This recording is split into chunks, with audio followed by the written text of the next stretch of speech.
Hello everyone, welcome to channel learn with ease. आज हम solve करेंगे रेक्टिफिकेशन ऑफ एरर्स चैप्टर से question number 31, 32 and 33, chapter 17 TS Grewal की book से class 11 accounts. Online classes, online tuitions के लिए आप मुझे स्क्रीन पर दिए गए नंबर पर व्हाट्सएप कर सकते हो अपना नाम और क्लास। और आप अगर सॉल्यूशन ढूंढ रहे हो टीएस ग्रेवाल और डी के गोयल न्यू एडिशन बुक के, तो होम टैब पर क्लिक करो, आपको सभी सॉल्यूशंस अपलोडेड मिलेंगे। पोस्ट सेक्शन में एमसीक्यूज मिलेंगे क्विज के फॉर्मेट में और एमसीक्यूज के सॉल्यूशन है शॉर्ट्स में। साथ ही अब आप इस सॉल्यूशन को इंग्लिश और हिंदी दोनों ही लैंग्वेज में सुन सकते हो।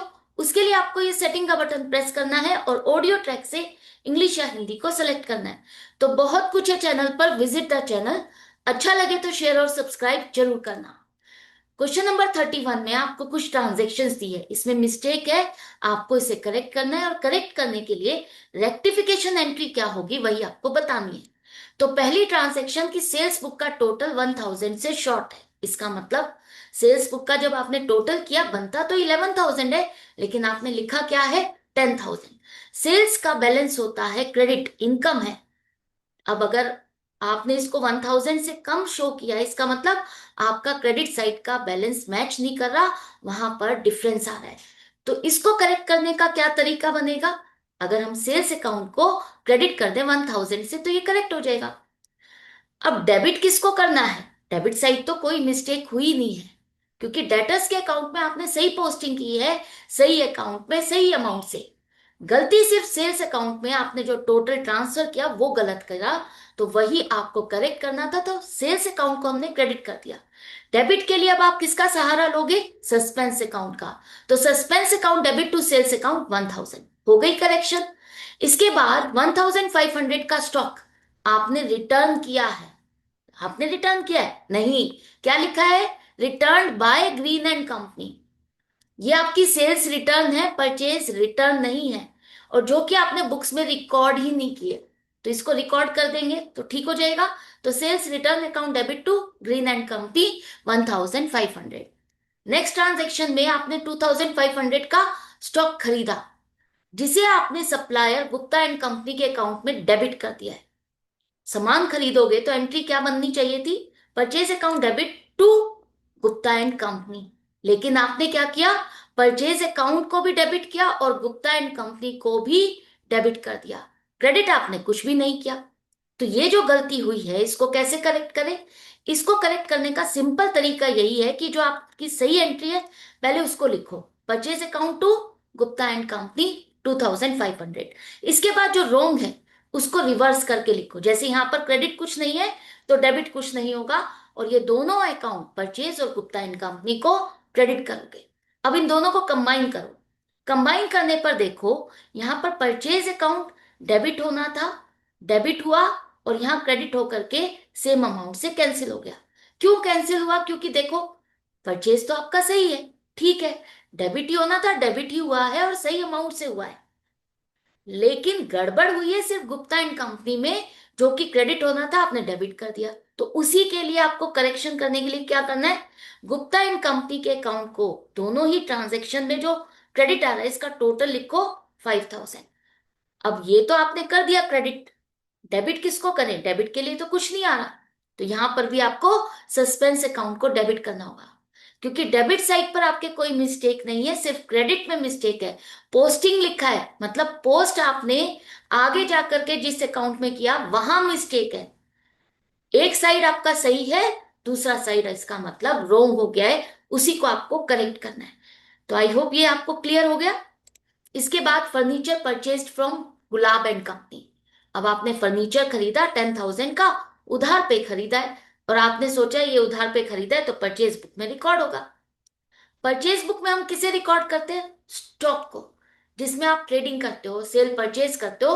अगर वो स्टॉक आपने क्रेडिट पर खरीदा है वही आपका परचेज बुक में आना चाहिए था, लेकिन आपने purchase account debit to Gulab and company की एंट्री बना दी है। होना चाहिए था furniture to Gulab and company. अब इसको करेक्ट क्या करें, कैसे करें? तो ध्यान से समझो, गुलाब एंड कंपनी तो दोनों ही तरीके से सही है। अगर आपने गलत किया है तो यहां पर भी क्रेडिट होना था, सही में भी क्रेडिट होना था, सही अमाउंट से आपने क्रेडिट किया है। हुआ कहाँ गलत है?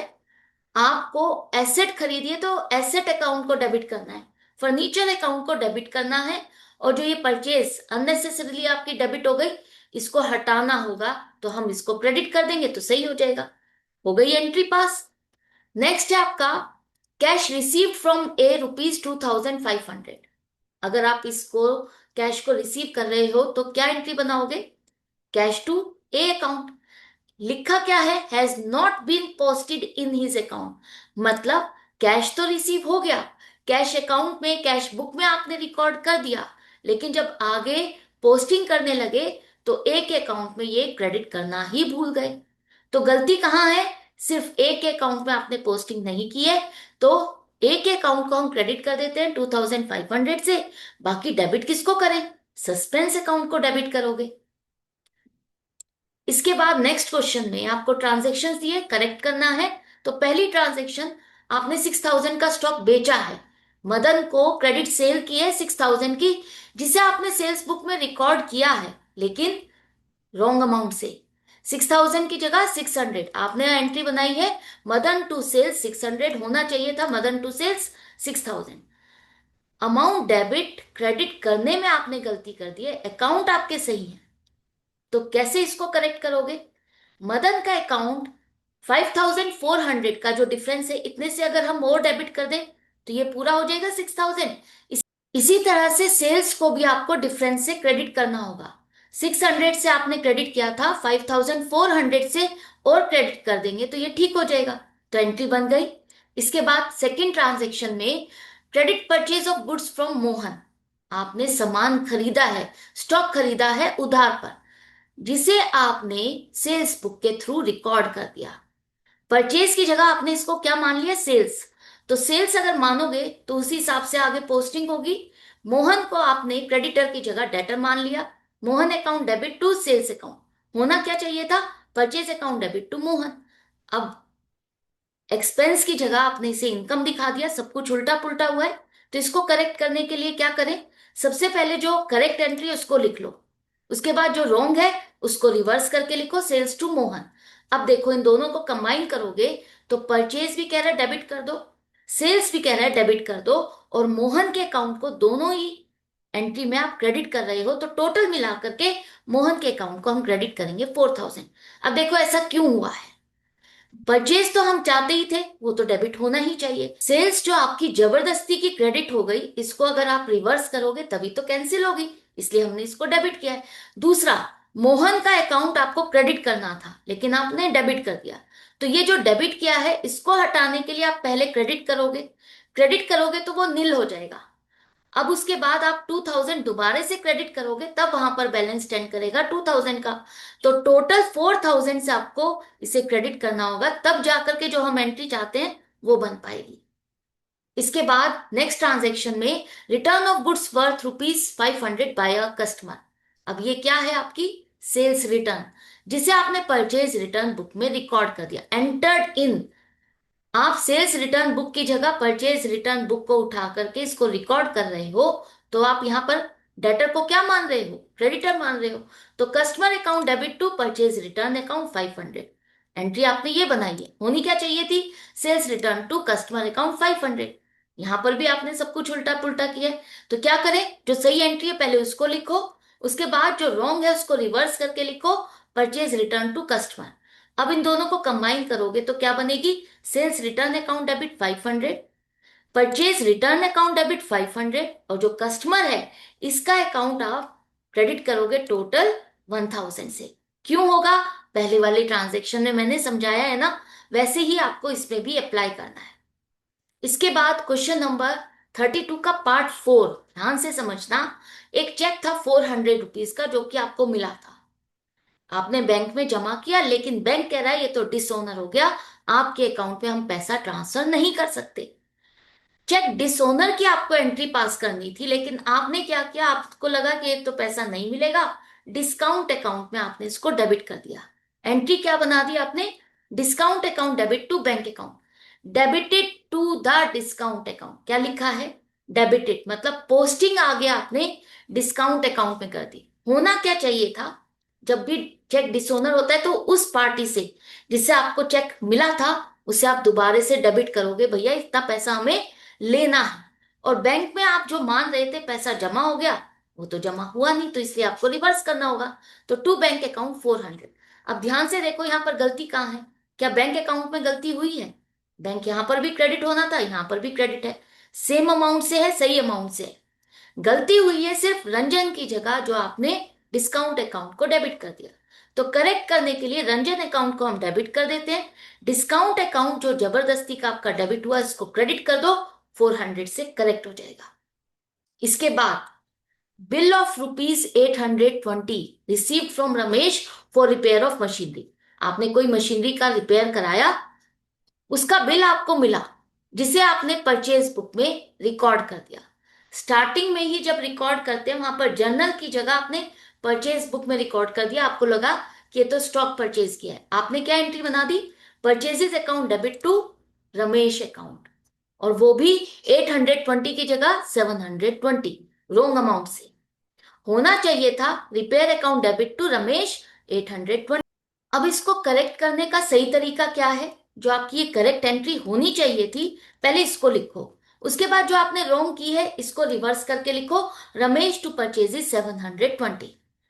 अब आपको ज्यादा कंफ्यूज नहीं होना, बस जिसे ये डेबिट करने के लिए कह रहा है उसे डेबिट कर दो, जैसे कि रिपेयर अकाउंट 820। जिसे ये क्रेडिट करने के लिए कह रहा है क्रेडिट कर दो। अब यहां पर रमेश का अकाउंट क्रेडिट भी हो रहा है और डेबिट भी हो रहा है, तो जो डिफरेंस है वो ₹100 का है, और ₹100 क्रेडिट ज्यादा है, इसलिए हम रमेश के अकाउंट को क्रेडिट करेंगे 100 से। ध्यान से समझो, वैसे भी आप ऑलरेडी 720 से इसको क्रेडिट कर चुके हो, हमें क्या चाहिए 820। तो ₹100 से आपने कम क्रेडिट किया था, इतने से और क्रेडिट कर दोगे ₹100 से, तो ये 820 बन जाएगा। इसके बाद परचेज अकाउंट, इसे क्या कह रही है, क्रेडिट कर दो, तो टू परचेजेस अकाउंट 720 एंट्री बन गई। परचेज अकाउंट आपने जबरदस्ती का डेबिट किया था, इसे हटाना है तो क्रेडिट ही करना होगा। तो ये पूरी एंट्री बन गई। जहां पर भी आपको कंफ्यूजन लगे तो सिंपल यही तरीका है कि आप पहले सही को लिखो, उसके बाद गलत वाले को रिवर्स करो और उन दोनों को कंबाइन कर दो। अब क्वेश्चन नंबर 33 में भी आपको कुछ ट्रांजेक्शन्स दिए जिसे आपको करेक्ट करना है। तो पहली ट्रांजेक्शन कि आपने पुराना फर्नीचर कोई बेचा, सेल की है 3000 की, जिसे आपने नॉर्मल अपनी सेल मान करके सेल्स में रिकॉर्ड कर दिया। मतलब आपने एंट्री क्या बनाई है, cash account debit to sales account 3000। होना क्या चाहिए था, cash account debit to furniture account. आपने सेल क्यों माना इसको? आप कोई नॉर्मल स्टॉक थोड़ी ना बेच रहे हो, एसेट को बेच रहे हो। तो जो एसेट आप बेच रहे हो वो आपके पास एसेट नहीं है, तो वही एसेट आपको क्रेडिट करनी थी। अब गलती कहाँ हुई है, कैश अकाउंट तो आपका सही डेबिट हुआ है, सही अमाउंट से सही तरीके से डेबिट हुआ है। गलती हुई है कि आपने फर्नीचर की जगह सेल्स अकाउंट को क्रेडिट किया है। तो सेल आपने जो जबरदस्ती क्रेडिट किया है उसको हटाने के लिए डेबिट कर दो, फर्नीचर अकाउंट जो क्रेडिट होना चाहिए था नहीं किया, इसको क्रेडिट कर दो, एंट्री बन गई आपकी कंप्लीट। इसके बाद सेल्स बुक एडिड ₹5000 शॉर्ट। अब सेल्स बुक का टोटल आपने 5000 से कम किया है, होना चाहिए था 15,000, आपने दिखाया है 10,000। तो इसको करेक्ट करने के लिए सेल्स अकाउंट को हम क्रेडिट कर देते हैं 5000 से, डेबिट किसे करें, कोई और अकाउंट में मिस्टेक नहीं है तो आपको सस्पेंस अकाउंट को डेबिट करना होगा। तो एंट्री बन गई suspense account debit to sales account 5000। Next transaction में ओनर के घर का रेंट पे किया है, आपने क्या एंट्री बना दी, rent account debit to cash account 6500। अब ओनर के घर का रेंट पे किया जाएगा, तो ये उसकी क्या है, ड्रॉइंग। होना क्या चाहिए था, drawings account debit to cash account. अब कैश तो आपने सही क्रेडिट किया है, गलती हुई है ड्रॉइंग्स की जगह रेंट अकाउंट को आपने डेबिट किया। तो ड्रॉइंग्स अकाउंट को हम डेबिट कर देते हैं और रेंट अकाउंट को हटा देते हैं, रेंट अकाउंट को क्रेडिट कर देते हैं, तो जो मिस्टेक हुई थी वो करेक्ट हो जाएगी। इसके बाद लास्ट में आपने जो गुड्स हैं 11,970 के, ये आपको मानव ने रिटर्न किए हैं, रिटर्न्ड बाय मानव लिखा है, इसका मतलब ये आपका कस्टमर है जिसने आपसे सामान खरीदा था, उसने स्टॉक रिटर्न किया है। ये सेल्स रिटर्न है, परचेज रिटर्न नहीं है। आपने क्या एंट्री बनाई है, सेल्स रिटर्न अकाउंट डेबिट 11,970, मानव के अकाउंट को क्रेडिट करने की जगह आपने डेबिट किया, और वो भी रोंग अमाउंट से 11,790 से। दोनों ही अकाउंट आपने डेबिट किए, क्रेडिट किसी को नहीं किया। होनी क्या चाहिए थी entry? Sales return account debit 11,970 to Manav 11,970। अब ध्यान से समझो, आप कहोगे कि यहां पर मैम आपने रॉन्ग लिख दिया है, दोनों ही अमाउंट अलग अलग लिखिए। नहीं, क्या लिखा है? पोस्टेड टू हिज डेबिट, मतलब सेल्स रिटर्न में तो आपने सही डेबिट किया है, आगे मानव के अकाउंट में आपने 970 की जगह 790 से डेबिट किया और क्रेडिट की जगह डेबिट किया है। दो मिस्टेक है। इसको करेक्ट करने के लिए बिना दिमाग लगाए, कंफ्यूज हुए, आपको क्या करना है? सिंपल, जो सही एंट्री है उसको लिखो और जो गलत है उसको रिवर्स करके लिख दो। क्रेडिट नहीं है तो यहाँ डेबिट कुछ नहीं होगा, सेल्स रिटर्न और मानव के अकाउंट को क्रेडिट करो। अब ध्यान से करना, देखो यहाँ पर सेल्स रिटर्न डेबिट ही होना था, डेबिट ही हुआ है, तो ये तो कोई मिस्टेक है नहीं, इसको तो हमें करेक्ट करने की जरूरत नहीं है। ऐसे ही ये भी कह रहा है डेबिट और क्रेडिट सेम अमाउंट से है, कैंसिल हो गया, इसको आपको नहीं डिस्टर्ब करना। करना किसको है आपको? मानव अकाउंट। मानव अकाउंट में टोटल क्रेडिट आपको करना है कितना? 11,970 प्लस 11,790, 23,760 से। क्योंकि ये वाला जो डेबिट आपने किया इसको हटाना पड़ेगा, इसको हटाने के लिए इतनी ही अमाउंट से आप क्रेडिट करोगे और ये अमाउंट मुझे क्रेडिट चाहिए, तो दोनों का टोटल होकर के मानव का अकाउंट होगा क्रेडिट। डेबिट में कोई मिस्टेक नहीं है तो यहां पर आ जाएगा suspense account. Suspense account debit to Manav account. Clear हो गया? तो ये सारी ट्रांजेक्शन आई होप आपको क्लियर हो गई है। अब जो ये चैप्टर है थोड़ा सा आपके लिए इजी हो गया है, कंफर्टेबल हो गया है। अगर हाँ तो लाइक का बटन प्रेस करना, कमेंट सेक्शन में लिख करके बताना, फ्रेंड्स में शेयर करना। डाउट या कंफ्यूजन अभी भी है, किसी पॉइंट को और समझना चाहते हो तो कमेंट सेक्शन में लिख करके पूछ सकते हो। हम मिलेंगे आगे की प्रैक्टिस के लिए, आगे की वीडियो में आगे के क्वेश्चंस के साथ। Good bye and take care.